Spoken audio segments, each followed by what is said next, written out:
Hello दोस्तों, स्वागत है आपका अली मैथ्स में।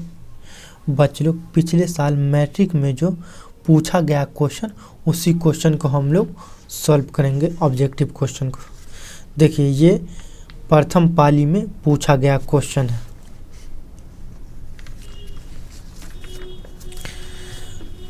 खंड अ सेक्शन ए पे आते हैं। सेक्शन ए में 100 ऑब्जेक्टिव है और 100 ऑब्जेक्टिव में एक क्वेश्चन जो है, एक ऑप्शन जो है सही है, बाकी 3 गलत है। वो आपको क्वेश्चन बनाना। पहला क्वेश्चन का निम्नलिखित में कौन सबसे छोटी प्राकृतिक संख्या है। आप लोग जानते हैं प्राकृतिक संख्या गिनती में प्रयोग होने वाली संख्या को प्राकृतिक संख्या कहते हैं। तो सबसे छोटी प्राकृतिक संख्या क्या होगा? 1 होगा। C correct answer. दूसरा क्या है? निम्नलिखित में कौन सी परिमेय संख्या है। निम्नलिखित में कौन सी परिमेय संख्या है? रूट 25 जो है परिमेय संख्या है। अब कैसे परिमेय संख्या है? देखिए, रूट 25, जब रूट 25 को स्क्वायर करेंगे तो 5 का स्क्वायर होगा और 5 का स्क्वायर रूल क्या बोलता है कि अगर रूट के अंदर 5 का स्क्वायर कोई संख्या का स्क्वायर रहता है तो वो संख्या बाहर आ जाता है। तो 5 जो हो गया, 5 के नीचे बट्टा 1 डाल देंगे तो परिमेय संख्या हो जाएगा। तो करेक्ट ऑप्शन क्या हो जाएगा? ए, 2 का ए, रूट 25 जो है परिमेय संख्या है। क्वेश्चन नंबर 3 की ओर बढ़ते हैं। क्वेश्चन नंबर 3 क्या है? निम्नलिखित में कौन अपरिमेय संख्या है। अपरिमेय संख्या कैसे पहचानेंगे? सी जो है अपरिमेय संख्या कैसे? रूट 9/27, रूट 9/27, 9 का 9, 9 का ही 9 और 9 तिया 27, तो 1/√3। लेकिन 1 पे 1 बाहर आ जाएगा, √3। अब क्वेश्चन पूछ क्या रहा है कि कौन अपरिमेय संख्या है, तो सी जो होगा 1/√3, ये अपरिमेय संख्या है। तो क्वेश्चन नंबर 3 का करेक्ट ऑप्शन हो जाएगा सी, √9/27 अपरिमेय संख्या। क्वेश्चन नंबर 4 की ओर बढ़ते हैं। पी और क्यू 2 अभाज्य संख्या है तो इसका मौसा होगा। एग्जाम्पल लेके हम लोग समझते हैं। पी और क्यू अभाज्य संख्या, पी और क्यू अभाज्य संख्या मान लेते हैं 3 और 5 अभाज्य संख्या। अगर इसका मौसा लेंगे तो इसका मौसा अभाज्य संख्या जो कटे नहीं, दूसरी संख्या से भाज्य ना हो, तो 3, तो ये दोनों का जब मौसा लेंगे HCF निकालेंगे तो कितना निकलेगा? 1 निकलेगा। तो क्वेश्चन नंबर 4 का करेक्ट आंसर हो जाएगा 1, तो करेक्ट ऑप्शन हो जाएगा ए। क्वेश्चन नंबर 5 की ओर बढ़ते हैं। 0.13 और ऊपर इसको क्या बोलते हैं? डैश, जिसको बोलते हैं बार। तो इसको क्या करना है? P/Q के रूप में लिखना है। जैसे 0.13 बार, इसको जब P/Q के रूप में लिखेंगे तो ये 13 तो रहेगा, और जैसे 2 संख्या पे बार है तो 2 संख्या नीचे 99 आ जाएगा, 13/99। तो करेक्ट ऑप्शन हो जाएगा सी। 5 का करेक्ट ऑप्शन हो जाएगा सी, 13/99। क्वेश्चन नंबर 6 की ओर बढ़ते हैं। 18 और 72 का मौसा निकालना। 18 और 72 का मौसा, 18 और 72 का, 18 का 18, 18 दूनी 36, 18 54, 18 चौके 72, 18 चौके 72 कट गया। तो ये जो क्या हो गया? मौसा हो गया। मौसा मतलब HCF। HCF कितना हो गया? 18 और 72 का 4। क्वेश्चन नंबर 7 की ओर बढ़ते हैं। क्वेश्चन नंबर 7 क्या है? √12 का परिमेयकरण गुणांक। ये जो है कॉन्सेप्ट वाला सवाल है। इसी तरह के आपके मैट्रिक के एग्जाम में पूछे जाएंगे इस तरह के क्वेश्चन, कॉन्सेप्ट वाला सवाल है। अब देखिए, √12 को क्या कर सकते हैं? 3 गुने 4, 3 चौके 12, और 4 जो है 2 का स्क्वायर हो जाएगा, 2 का स्क्वायर तो 2 बाहर आ जाएगा, 2√3। और पूछ क्या रहा? परिमेयकरण गुणांक। परिमेयकरण गुणांक मतलब कौन सी ऐसी संख्या से गुना करेंगे जो वह परिमेयकरण हो जाए। तो √3 से अगर आप गुना करेंगे √3 से, तो ये 3 बाहर आ जाएगा, तो यही को क्या बोल देते हैं? परिमेयकरण गुणांक। तो 7 का करेक्ट आंसर हो जाएगा ए, √3। क्वेश्चन नंबर 8 की ओर बढ़ते हैं। यदि p एक धनात्मक पूर्णांक है तो धनात्मक सम संख्या समपूर्णांक का रूप होगा। सम संख्या या फिर समपूर्णांक दोनों एक ही होता है। सम संख्या वैसी संख्या जो 2 से कट जाए। अब कैसे हम लोग मानेंगे, जैसे क्वेश्चन नंबर 8 है 2p, p के जगह पे हम लोग 1 2 3 कोई भी संख्या रखेंगे तो p के जगह पे अगर 2 1 रखेंगे तो क्या हो जाएगा 2। अगर इसी p के जगह पे 2 गुने 2 रखेंगे तो क्या हो जाएगा 4। अगर इसी p के जगह पे 3 रखेंगे तो क्या हो जाएगा 6। 2 4 6 ये कौन सी संख्या हो रहा है, सम संख्या हो रहा है ना। तो क्वेश्चन नंबर 8 का क्या हो जाएगा, समपूर्णांक 2p के रूप का होगा। किसके रूप का होगा, 2p के रूप का हो जाएगा। 8 का ए ऑप्शन हो जाएगा। क्वेश्चन नंबर 9 की ओर बढ़ते हैं। क्वेश्चन नंबर 9 क्या है, क्वेश्चन नंबर 9 क्या है, निम्नलिखित में किसका दशमलव प्रसार शांत होगा। अब किसका दशमलव प्रसार शांत होगा, तो देखिए 13 शांत होगा तो 19/80, 19/80। अब 19/80 का दशमलव प्रसार शांत होगा। कैसे 19/80 शांत के लिए क्या चाहिए, परिमेयकरण। नीचे का 2 का पावर n 5 का पावर n के रूप का होनी चाहिए। मतलब परिमेय संख्या का हर 2 का पावर n और 5 का पावर m के रूप का होगा तो उसका दशमलव प्रसार क्या होगा, उसका दशमलव प्रसार क्या होगा, शांत होगा। तो 19/80 का दशमलव प्रसार क्या हो जाएगा, शांत होगा। क्वेश्चन नंबर 10 की ओर बढ़ते हैं। क्वेश्चन नंबर 10, निम्नलिखित में किसका दशमलव प्रसार अशांत होगा। मतलब शांत का उल्टा कर दीजिए, अशांत। कैसे हम लोग मानेंगे, तो ये देखिए क्वेश्चन नंबर 10, 13/121। तो नीचे में इसका पावर नहीं होनी चाहिए, मतलब 2 का पावर n m का पावर n के रूप का नहीं होगा तो उसका दशमलव प्रसार क्या हो जाएगा, अशांत होगा। किसका होगा, अशांत होगा। हर जो होगा 2 का पावर m और 5 का पावर n के रूप का नहीं होगा तो इसका दशमलव प्रसार क्या हो जाएगा, अशांत होगा। क्वेश्चन नंबर 11 की ओर बढ़ते हैं। क्वेश्चन नंबर 11 क्या है, 64 के अभाज्य गुणनखंड में 2 का घात क्या होगा। 64 के अभाज्य गुणनखंड में 2 का घात क्या होगा। पहले देखिए ये 64 है, इसका गुणनखंड करेंगे 2 से 32। बोला 2 का घात क्या होगा, 2 का, तो 2 से करेंगे 32, फिर 2 से 16, फिर 2 से 8, फिर 2 से 4, फिर 2 से 4। 2 का घात चाहिए तो 1 2 3 4 5 6, मतलब 64 बराबर 2 का पावर 6, 2 का पावर 6। तो क्वेश्चन नंबर 64 का करेक्ट आंसर हो जाएगा 6, करेक्ट ऑप्शन हो जाएगा सी। 64 के अभाज्य गुणनखंड में 2 का घात 6 होगा।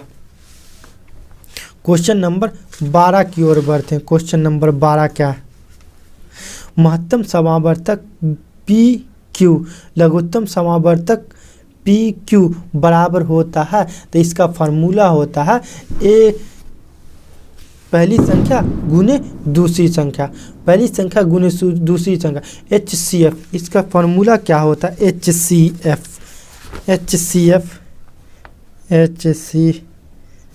गुने LCM बराबर पहली संख्या गुने दूसरी संख्या, पहली संख्या गुने दूसरी संख्या। तो आंसर क्या हो जाएगा, पहली संख्या गुने पहली संख्या p और दूसरी संख्या क्या है q। तो पहली संख्या गुने दूसरी संख्या। 12 का करेक्ट आंसर हो जाएगा p गुने q, करेक्ट ऑप्शन हो जाएगा ए। क्वेश्चन नंबर 13 की ओर बढ़ते हैं। किसी बहुपद की घात होती है, किसी बहुपद का घात होता है।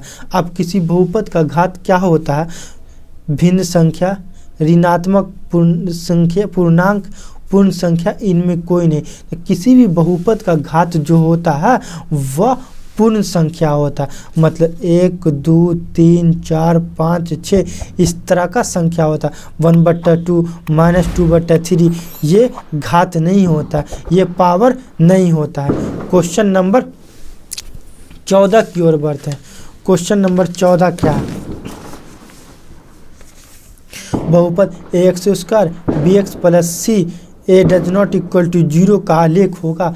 देखिए क्वेश्चन नंबर 14 मतलब द्विघातीय समीकरण दिया और इसका पूछ रहा है आलेख क्या होगा। Question number 14 ax² plus bx plus C, इसका आलेख क्या होगा? इसका आलेख क्या होगा? परवल होगा। इसका जो आलेख द्विघातीय समीकरण का आलेख जो क्या होता है? परवल होता है। क्या होता है? परवल होता है। तो क्वेश्चन नंबर 14 का करेक्ट ऑप्शन हो जाएगा बी, परवल।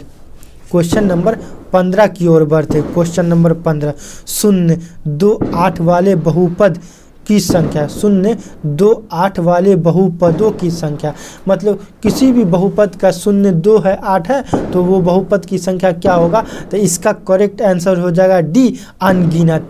बहुपद क्या होगा? अनगिनत बहुपद हो जाएगा। क्वेश्चन नंबर 16 की ओर बढ़ते हैं। किसी द्विघात बहुपद के शून्यांक यदि 2 और 6 है तो द्विघात बहुपद होगा। किसी द्विघात बहुपद के शून्यांक 2 और 6 है तो द्विघात बहुपद होगा। देखिए इसको हम लोग सॉल्व करते हैं। माना कि द्विघात बहुपद का शून्यांक अल्फा और दूसरा बीटा, तो द्विघात बहुपद बराबर फॉर्मूला होता है ये x² minus √ alpha plus beta x plus alpha beta, ये फार्मूला होता है। ये फार्मूला होता है। तो x² अल्फा के बदले में 2, बीटा के बदले में 2, बीटा के बदले में 6, 6 2 8 और 2 गुने अल्फा के बदले में 2, बीटा के बदले में 6, 12, मतलब 8x प्लस 12। ये क्या हो जाएगा? द्विघात बहुपद हो जाएगा। क्या होगा? द्विघात बहुपद हो जाएगा। 16 का करेक्ट ऑप्शन हो जाएगा D, x² minus 8x plus 12, x² minus 8x plus 12, 16 का डी ऑप्शन हो जाएगा। क्वेश्चन नंबर 17 की ओर बढ़ते हैं। क्वेश्चन नंबर 17 क्या है? द्विघात बहुपद y² प्लस 16y प्लस 55 के शून्यांक होंगे, दोनों ऋणात्मक, दोनों धनात्मक, एक धनात्मक दूसरा ऋणात्मक, सामान्य। क्वेश्चन नंबर 17 देखिए। क्वेश्चन नंबर 17 को अगर हल करेंगे तो ये मान होगा y² 16y प्लस 55। जब इसको हल करेंगे तो y का मान -5 और y का मान -11, मतलब ये भी ऋणात्मक ये भी ऋणात्मक, दोनों क्या हो गया? माइनस में, दोनों ऋणात्मक। तो करेक्ट ऑप्शन हो जाएगा ए, करेक्ट ऑप्शन हो जाएगा ए, दोनों क्या हो जाएगा? ऋणात्मक। क्वेश्चन नंबर 18 की ओर बढ़ते हैं। 2x² plus 5x minus k के शून्यांक एक दूसरे के व्युत्क्रम है तो k का मान। k शून्यांक एक दूसरे के व्युत्क्रम है तो k का मान। क्वेश्चन नंबर 18 क्या है? क्वेश्चन नंबर 18 देखिए। एक शून्यांक जो दूसरा शून्यांक का क्या है? व्युत्क्रम है, उल्टा है। तो मान लेते, देखिए 2x² प्लस 5x माइनस के जो है एक शून्यांक दूसरे शून्यांक का उल्टा है। तो हम लोग मान लिए कि एक शून्यांक अल्फा दूसरा शून्यांक बीटा, तो अल्फा बराबर अल्फा, बीटा बराबर 1/अल्फा, क्योंकि एक शून्यांक दूसरे शून्यांक का उल्टा है तो अल्फा गुने बीटा c/a। अल्फा गुने फार्मूला होता है ये, अल्फा गुने बीटा c/a। तो अल्फा का मतलब अल्फा, बीटा का मतलब 1/अल्फा, तो अल्फा से अल्फा कैंसिल, के का मान चाहिए ना, तो के बराबर ये 2 इस पर जाएगा तो के बराबर -2, के बराबर क्या हो जाएगा? -2। तो क्वेश्चन नंबर 18 का करेक्ट ऑप्शन हो जाएगा -2। क्वेश्चन नंबर 19 की ओर बढ़ते हैं। क्वेश्चन नंबर 19 क्या? px बराबर x² प्लस 5x माइनस 12, तो p1 का मान। p1 ए का बोले x के जगह पे 1 रख देना है, x के जगह पे 1 रखना है, तो क्या होगा? p1 का मान 1 रखेंगे तो x², तो 1² फिर प्लस 5, x के जगह पे 1 रखे तो 5 -12, तो है ही है सवाल में, है ही है सवाल -12। अगर इसको कैलकुलेट करेंगे तो -6, तो 19 का करेक्ट आंसर हो जाएगा -6। करेक्ट ऑप्शन हो जाएगा सी। क्वेश्चन नंबर 20 की ओर बढ़ते हैं। क्वेश्चन नंबर 20 क्या है? समीकरण 2x प्लस 4y बराबर 3 तथा 12y प्लस 6x बराबर 6 का हल होगा। इसका हल होगा, हल निकालना है। अब हल किस तरह का निकलेगा ये देखिए। जब a1 बट्टा a2 डज नॉट b1 बट्टा b2 होगा तो क्या होगा? एक हल होगा। जब a1 बट्टा a2 b1 बट्टा b2 और c1 बट्टा c2 तीनों बराबर होगा तो अनंत हल होगा। जब a1 बट्टा a2 डज नॉट b1 बट्टा b2 बराबर नहीं होगा c1 बट्टा c2 तो कोई हल नहीं होगा। तो यहाँ देखिए हम लोग चेक करेंगे a1 बट्टा a2 निकालें तो 2a1 और a2 2 बट्टा 12 तो 2 एका ही 2 छक्के 12 तो कितना आ गया? 1 बट्टा 6। फिर b1 बट्टा b2, b के बदले में 4 और b2 के बदले में 6 तो 4 बट्टा 6 तो 2 दूना 4 और 2 तिया 6 मतलब 2 बट्टा 3। और a1 बट्टा a2 डज नॉट b1 बट्टा b2 तो क्या होगा? इसका एक हल होगा, अद्वितीय हल होगा। तो एक हल होगा तो 20 का करेक्ट आंसर है एक हल, तो करेक्ट ऑप्शन हो जाएगा बी। क्वेश्चन नंबर 21 की ओर बढ़ते हैं। क्वेश्चन नंबर 21 क्या है? के किस मान के लिए समीकरण x प्लस 2y और 3x प्लस के वाई बराबर 9 संपाती होगा? संपाती कब होगा? संपाती मतलब अनगिनत हल कब होगा? जब a1 बट्टा a2 बराबर b1 बट्टा b2 बराबर c1 बट्टा c2 के होगा तो क्या होगा? अनगिनत हल होगा। अब देखिए किस तरह से अनगिनत हल को सॉल्व करते हैं। जब अनगिनत होगा, संपाती होगा तो a1 बट्टा a2 बराबर b1 बट्टा b2 बराबर c1 बट्टा c2। a1 का मान देखिए, a1 का मान क्या हो जाएगा? 1 और a2 का मान 3 तो 1 बट्टा 3। b1 का मान देखिए, b1 का मान 2, b2 का मान k तो 2k। अब ये इसमें k का मान निकालेंगे, इसीलिए k बराबर 3 दूना 6। k का मान कितना निकल गया?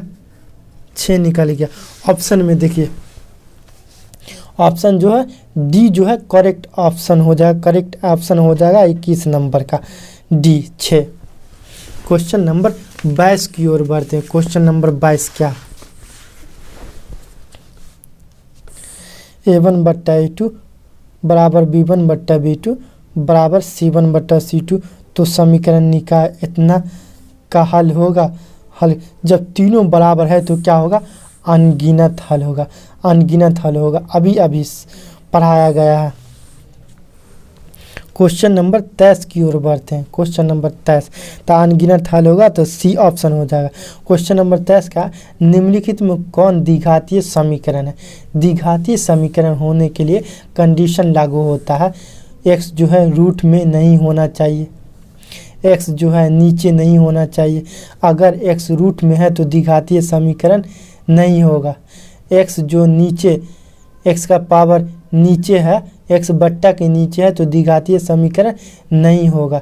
इसको देखिए, इसको तोड़ने पे x स्क्वायर होगा तो ये ऑप्शन सी हो जाएगा। अगर इसको तोड़ेंगे x का पावर 4 हो जाएगा तो ये तो x का पावर 4 द्विघातीय समीकरण मतलब 2 पावर, लेकिन ये भी नहीं होगा। तो क्वेश्चन नंबर 23 का करेक्ट आंसर हो जाएगा ये, करेक्ट ऑप्शन हो जाएगा सी। क्वेश्चन नंबर 24 की ओर बढ़ते हैं। क्वेश्चन नंबर 24 क्या है? निम्नलिखित में कौन द्विघातीय समीकरण नहीं है? निम्नलिखित में कौन द्विघातीय समीकरण नहीं है?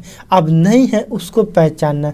ये देखिए एक्स स्क्वायर, इसमें भी एक्स स्क्वायर होगा लेकिन 3 से गुना हो जाएगा, ये है x square minus x square, ये इस पर आ जाएगा तो जो जगह 2x स्क्वायर मतलब ये है द्विघातीय समीकरण। सी देखिए, इसमें एक्स स्क्वायर, ये इसमें तो ये भी है इस द्विघातीय समीकरण। इसका मतलब क्वेश्चन नंबर 24 का डी जो है करेक्ट आंसर हो जाएगा। एक्स क्यू, ये भी एक्स का पावर 4 हो जाएगा, तो ये द्विघातीय समीकरण नहीं होगा। एक्स का पावर क्यू, एक्स का पावर 4, तो ये 4 घातीय समीकरण हो जाएगा। तो क्वेश्चन नंबर 24 का करेक्ट ऑप्शन हो जाएगा डी। क्वेश्चन नंबर 25 की ओर बढ़ते। क्वेश्चन नंबर 25 क्या है? यदि द्विघाती समीकरण x 2x square minus P x plus P बराबर 0 का मूल्य समान हो तो p का मान होगा। जब किसी द्विघाती समीकरण का मूल्य समान होता है तो क्या होता है? तो p का मान चाहिए। जब मूल्य समान होगा 25 का, जब मूल्य समान होगा तो d बराबर 0 होनी चाहिए। क्या? d बराबर 0 होनी चाहिए। तो d बराबर क्या होता है? B square minus 4ac, minus 4ac, तो 4ac, तो 4b के बदले में यहाँ p, अब 4a के बदले में 2c के बदले में p बराबर 0, तो 8p, तो p बराबर क्या हो जाएगा? p बराबर क्या हो जाएगा? 4। p बराबर क्या हो जाएगा? ये p से p कैंसिल, 4 दूना 8, मतलब p का मान क्या हो जाएगा? 8।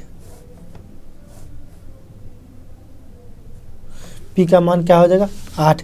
तो करेक्ट आंसर देखिए, करेक्ट आंसर देखिए ओनली 8, डी करेक्ट आंसर हो जाएगा। 25 द्विघातीय समीकरण के मूल समान है तो p का मान केवल 8 होगा।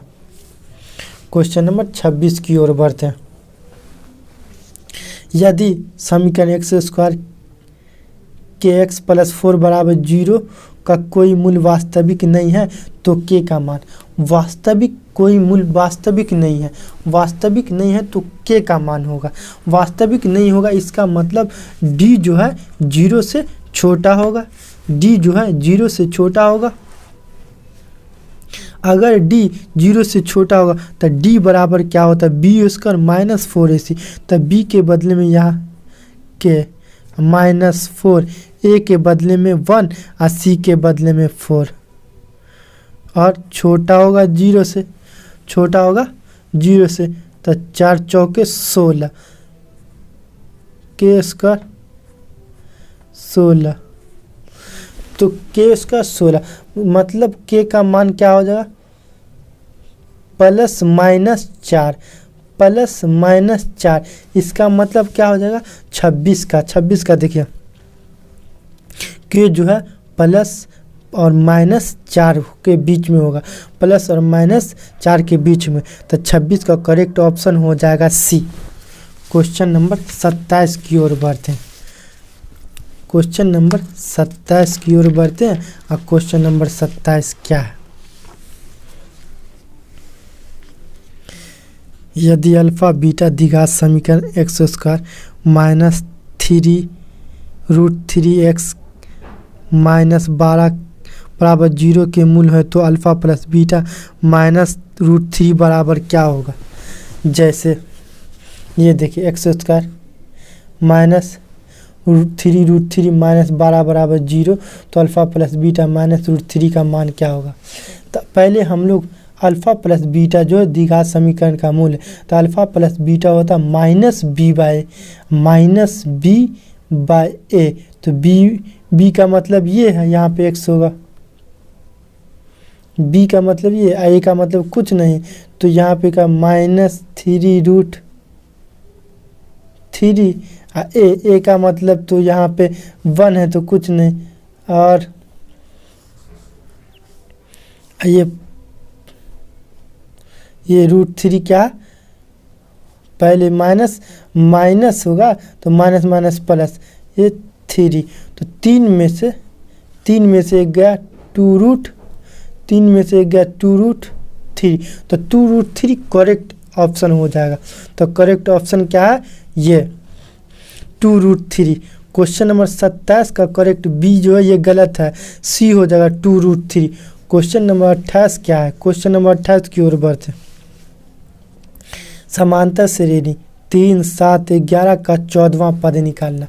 मतलब समांतर श्रेणी दिया गया 3, 7, 11 का 14 पद, तो 3, 7, 11 का 14 पद निकालना, 14 पद। तो a plus 13d, a plus 13d, a का मान 3 प्लस 13, d का मान 7 में से 3 गया 4, तो ये चौके 52, 3, 55।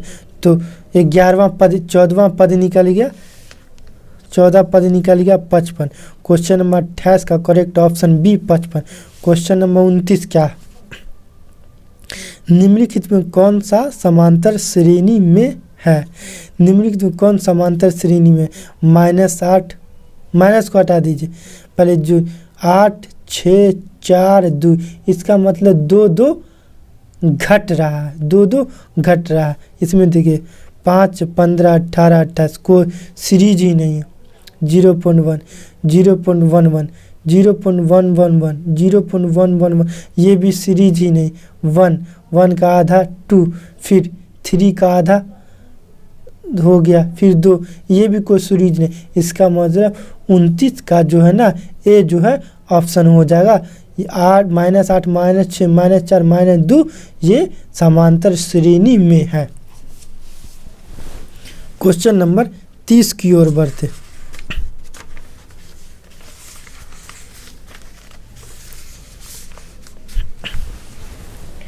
समांतर श्रेणी 16, 11, 6, 1, -4 का nवां पद निकालना। nवां पद मतलब tnवां पद। समांतर श्रेणी 16, 11, 6, 1, 4, -4 का nवां पद निकालना। tn का formula a plus n minus 1 into D. तो a का मतलब 16, n का मान पता नहीं -1 और d का मान -5। तो -5 से गुना के -5n, -5n और ये 16, 5, 21, 21 और -5n। तो क्वेश्चन नंबर 30 का देखिए आंसर। nवां पद पूछ रहा था निकालने के लिए, तो 21 का 30 का b हो जाएगा 21 - 5n। क्वेश्चन नंबर 31 की ओर बढ़ते। क्वेश्चन नंबर 31 क्या है? यदि समांतर श्रेणी का सामान्य पद 13 - 2n है तो इसका सारबंधन निकालें। सामान्य पद मतलब साधारण पद दिया गया, साधारण पद दिया गया तो 13 - 2 n की जगह पे 1, 2, 3 रखने पे पहला पद, दूसरा पद, तीसरा पद निकाला जा सकता है। तो n की जगह पे 1 रखे, 13 - 2 11, फिर n की जगह पे 2 रखे तो 13, 2 दूना 4, 13 में से 4 गया 9। और क्या बोल रहा है, क्या निकालने के लिए? सारबंधन निकालने के लिए, मतलब d निकालना है। तो d बराबर a2 - a1, a2 - a1। तो 11 में से 9 गया 2, लेकिन -a1 बोल रहा है, तो a1 यही है तो माइनस में जाएगा तो -2। तो करेक्ट ऑप्शन क्या हो जाएगा? -2। 31 का करेक्ट ऑप्शन -2 डी हो जाएगा। क्वेश्चन नंबर 32 की ओर बढ़ते हैं। क्वेश्चन नंबर 32, समांतर श्रेणी 126, 120, 114 का कौन सा पद 0 होगा? हम लोगों को पद का पता नहीं है कि कौन सा पद 0 होगा, तो हम लोगों ने लेट कर लिया कि nवां पद क्या होगा? 0 होगा। nवां पद क्या होगा?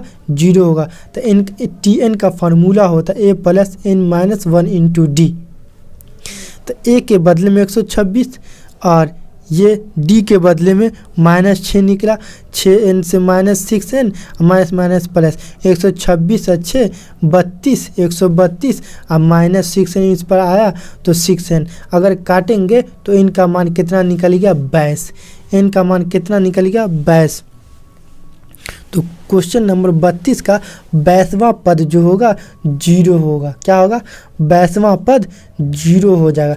क्वेश्चन नंबर 33 की ओर बढ़ते। क्वेश्चन नंबर 33, एक समकोण त्रिभुज में b बराबर 90, AB बराबर 12, BC बराबर 5 सेमी, तो AC बराबर 13 सेमी हो तो sin C बराबर होगा, sin C बराबर होगा। देखिए ये क्वेश्चन नंबर 33 है। क्वेश्चन नंबर 33, एक त्रिभुज ए बी सी जिसमें बी क्या है 90 डिग्री,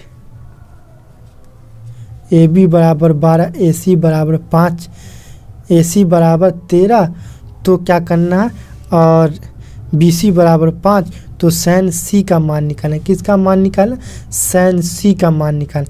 तो सैन थीटा बराबर लंब बट्टा कर्ण, सैन थीटा लंब बट्टा कर्ण, तो 12/13, तो सैन सी हो जाएगा 12/13, तो correct option C 12/13। Question number 34 की ओर बढ़ते हैं। क्वेश्चन नंबर 34,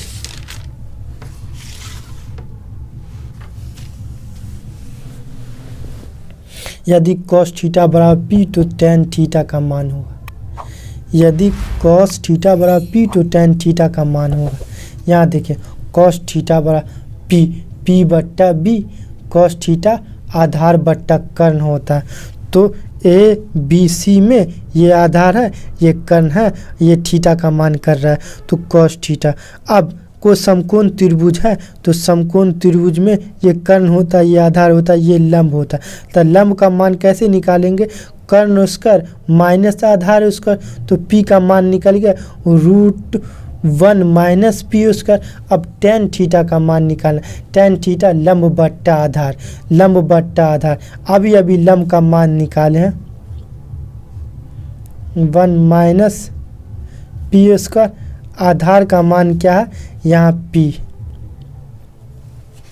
तो करेक्ट 34 का करेक्ट ऑप्शन हो जाएगा ए, करेक्ट आंसर हो जाएगा √1 माइनस पी स्क्वायर बट्टा p। तो क्वेश्चन नंबर 34 का करेक्ट ऑप्शन हो जाएगा ए। क्वेश्चन नंबर 35 की ओर बढ़ते हैं। ये सब क्वेश्चन आपको एग्ज़ाम के दृष्टि से बहुत ही इम्पोर्टेंट क्वेश्चन है। ऐसी टाइप के क्वेश्चन आपके एग्ज़ाम में आते हैं। ये देखिए इतना इजी सवाल पूछता है, 1/sin थीटा का मान क्या होगा, 1/sin थीटा का मान होता है 1/sin जो होता है ना कौशिक थीटा के बराबर हो जाएगा। तो क्वेश्चन नंबर 35 का करेक्ट ऑप्शन हो जाएगा B, cosec theta. Question number 36 क्या है, सेक थीटा और cos theta. Sec theta cos theta क्या होगा, सेक जो है था ये दोनों गुना होके क्या होता है 1 होता है, ये दोनों गुना होके क्या होता है 1 होता है, क्योंकि सेक थीटा बराबर 1/cos theta, cos theta cancel, तो क्या हो जाएगा 1। तो करेक्ट ऑप्शन हो जाएगा डी। क्वेश्चन नंबर 37 की ओर बढ़ते हैं। cot थीटा बराबर 1/√3, तो सेक थीटा का मान, यहाँ देखिए cot थीटा बराबर 1/√3, तो किसका मान निकालना, सेक थीटा का मान निकालना, सेक थीटा। अब देखिए सेक थीटा का मान कैसे निकलेगा। तो सेक थीटा का मान इसको निकालना है, तो सेक थीटा का मान कैसे निकलेगा ये देखिए।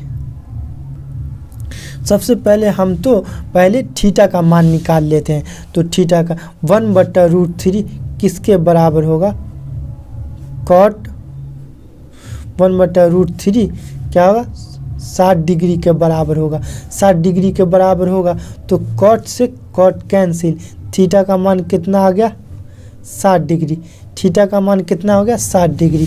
अब यहाँ पूछ रहा है सेक 60 डिग्री, सेक 60 डिग्री, तो cos 60 डिग्री 1/√1/2 होता है, उसका उल्टा करेंगे तो 2 हो जाएगा, सेक 60 डिग्री का मान 2 हो जाएगा। तो क्वेश्चन नंबर 37 का correct option C. Question number 38 की ओर बढ़ते। क्वेश्चन नंबर 38, क्वेश्चन नंबर 38 क्या है, यदि ए 45 तो sin 45 cos 45 का मान क्या हो। ए जो है 45 तो sin 45 और cos 45 का मान क्या होगा। sin 45 का मान 1/√2, cos 45 का मान 1/√2। इसको एलसीएम लेंगे √2 1 + 1 1 + 1 2/√2। अगर ये तो रूट नीचे रहता नहीं है, तो रूट से ऊपर नीचे भाग देने पे क्या करेंगे, रूट से ऊपर नीचे भाग देंगे, तो ये क्या होगा 2√2 और नीचे ये दोनों गुना हुआ 2, 2 से 2 कैंसिल, बचा क्या 2, बचा क्या 2 तक करेक्ट ऑप्शन हो जाएगा A√2। क्वेश्चन नंबर 39 की ओर बढ़ते। क्वेश्चन नंबर 39 क्या है? क्वेश्चन नंबर 39 क्या है? 2 sin अल्फा बराबर 2, तो अल्फा का मान देखिए 2 से 2 ये कैंसिल हो जाएगा, तो 1 39 का क्या होगा ये देखिए 39 का 2 से 2 कैंसिल, बचा क्या 1, यहाँ sin अल्फा, तो sin अल्फा बराबर 1। अब 1 किसका मान होता है? sin 90 डिग्री का मान, 90 डिग्री, sin से sin कैंसिल, अल्फा बराबर 90 डिग्री, अल्फा बराबर 90 डिग्री, अल्फा बराबर 90 डिग्री। तो देखिए यहाँ डी 39 का डी हो जाएगा 90 डिग्री। क्वेश्चन नंबर 40 की ओर बढ़ते हैं। क्वेश्चन नंबर 40 का tan 21 बट्टा tan 69, किसी एक को चेंज कर देना। इसका हमेशा आंसर क्या रहेगा? 1 रहेगा, किसी एक को चेंज कर देना। 40 में देखिए tan 21 cot 39, एक ठो को tan थीटा बराबर cot 90 माइनस थीटा, और cot 90 माइनस थीटा ये जब चेंज होगा तो cot 69, और नीचे क्या है cot 69, और दोनों कट जाएगा तो बचा क्या 1, दोनों कट जाएगा तो बचा क्या 1। तो क्वेश्चन नंबर 40 का करेक्ट ऑप्शन हो जाएगा बी। क्वेश्चन नंबर 41 की ओर बढ़ते। क्वेश्चन नंबर 41 की ओर बढ़ते। यदि थीटा और फाई पूरक कोण है तो cos theta cos phi, sin theta sin phi, sec theta cosec phi, tan theta tan phi. 41 का थीटा और फाई 90 डिग्री, तो थीटा का मान ये इस पर आ गया 90 माइनस थीटा, दोनों तरफ सेक लगा दिए, तो सेक थीटा, सेक 90 माइनस थीटा, सेक 90 माइनस थीटा, तो क्या हो जाएगा cosec थीटा, और थीटा के बदले में क्या फाई, तो सेक थीटा बराबर cosec फाई, तो करेक्ट ऑप्शन क्या हो जाएगा बी, सेक थीटा बराबर cosec phi. Question number 42, sin square 75, sin square 15, sin square 75 degree, sin square 15 degree. Question number 42, sin square 75 degree, sin square 15 degree, किसी एक को change कर देंगे। sin स्क्वायर 75 डिग्री सेम है, sin स्क्वायर 15 को change कर देंगे, तो cos square 90 minus theta, cos sin theta बराबर cos 90 माइनस थीटा, और जब इसको चेंज करेंगे तो cos square 75 degree, sin square plus cos square theta बराबर 1, sin square theta plus cos square theta बराबर 1, sin स्क्वायर 75 cos स्क्वायर 75, ये इसको थीटा तो 1 हो जाएगा। तो क्वेश्चन नंबर 42 का correct option B, correct answer 1 plus tan उसका थीटा। देखिए हलवा सवाल पूछ देता है, इसी तरह का एग्जाम में आपको पूछा जाएगा सवाल। 1 प्लस tan उसका थीटा बराबर सेक उसका थीटा। 44 का देखिए 2 sin square theta plus cos उसका theta, sin square theta cos उसका थीटा 1। 44 का देखिए तो sin उसका थीटा प्लस cos उसका थीटा बराबर 1, तो 1 गुने 2, 1 गुने 2, 2 का 2, तो क्या हो जाएगा 44 का करेक्ट ऑप्शन सी 2 आंसर हो जाएगा। क्वेश्चन नंबर 45 देखिए, question number 45, 5 cosec square minus 5 cot square, 5 common ले लेंगे। क्या करेंगे 5 कॉमन ले लेंगे। क्वेश्चन नंबर 45 में 5 कॉमन लेंगे, 5 cosec square 5 cot square, 5 common cosec square minus cot square, cosec square minus cot square बराबर 1, तो 5 गुने 1 बराबर 5, तब करेक्ट ऑप्शन हो जाएगा क्वेश्चन नंबर 45 का बी 5।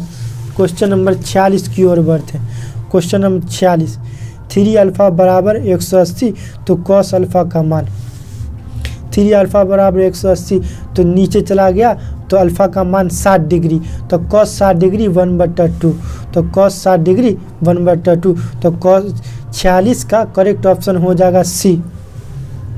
47 ए sin थीटा बराबर 1 बी cos थीटा बराबर 1 तो tan थीटा बराबर ए sin थीटा बराबर 1 बी cos थीटा बराबर 1 तो tan थीटा का मान क्या होगा। देखिए ए sin थीटा बराबर 1 और बी cos थीटा बराबर 1।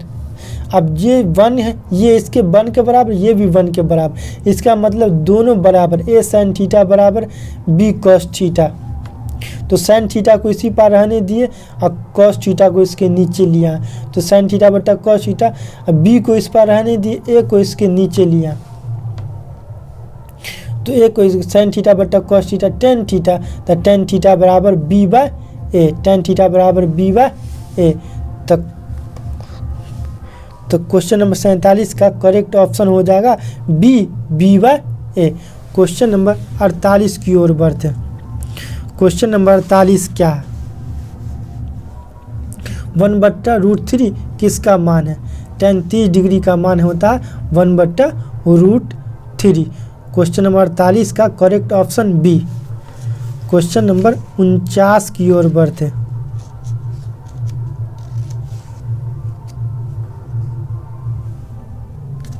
क्वेश्चन नंबर 49 क्या है। ये थोड़ा लॉजिक वाला सवाल है। sec theta plus tan theta बराबर x टू tan थीटा का मान। ये देखिए question number 49। Question number 49 sec theta plus tan theta बराबर x तो tan थीटा का मान। फार्मूला होता है sec square minus tan square theta बराबर 1, तो a square minus b square, a plus b into a minus b बराबर 1। ये देखिए ये दिया हुआ sec theta plus tan theta x दिया हुआ, तो x sec माइनस tan यहाँ दिए, ये x नीचे चला गया इसके नीचे, और sec थीटा माइनस tan इसका थीटा जैसे है वैसे। अब sec theta plus tan theta, यहाँ sec theta plus tan theta लाए, इसको यहाँ पे रख दी, दोनों को घटाने पे माइनस माइनस माइनस, ये दोनों घट गया, अब माइनस और माइनस जुट गया 2 tan theta, minus 2 tan theta, इधर जोड़ घटा हुआ, -2 इसके नीचे आ गया और माइनस, तो x square minus 1/2x tan theta का मान आ गया, तो tan theta x square minus 1/2x। Question number 49 की ओर बढ़ते। Question number 49 sin square phi plus 1/1 plus tan square theta बराबर फाइ बराबर क्या होगा। sin स्क्वायर को उसी तरह रहने देते हैं, sin स्क्वायर को उसी तरह रहने देते हैं, 1/1 प्लस tan स्क्वायर फाइ, तो 1 plus tan square theta sec square phi, 1 plus tan square phi बराबर sec स्क्वायर फाइ, अब 1/sec स्क्वायर फाइ बराबर cos square, 1/sec square theta बराबर cos स्क्वायर थीटा, और sin square theta plus cos square theta बराबर 1। तो question number 50 का correct option हो जाएगा ए। इस तरह हम लोग आगे भी क्वेश्चन सॉल्व करेंगे। दोस्तों यह वीडियो कैसा लगा कमेंट में हमें बताइए। अगर आप लोग मेरे चैनल पर नए हैं तो प्लीज़ सब्सक्राइब करके बेल आइकन घंटी दबा दें, ताकि हमारी नई वीडियो का नोटिफिकेशन सबसे पहले आप तक पहुंच सके।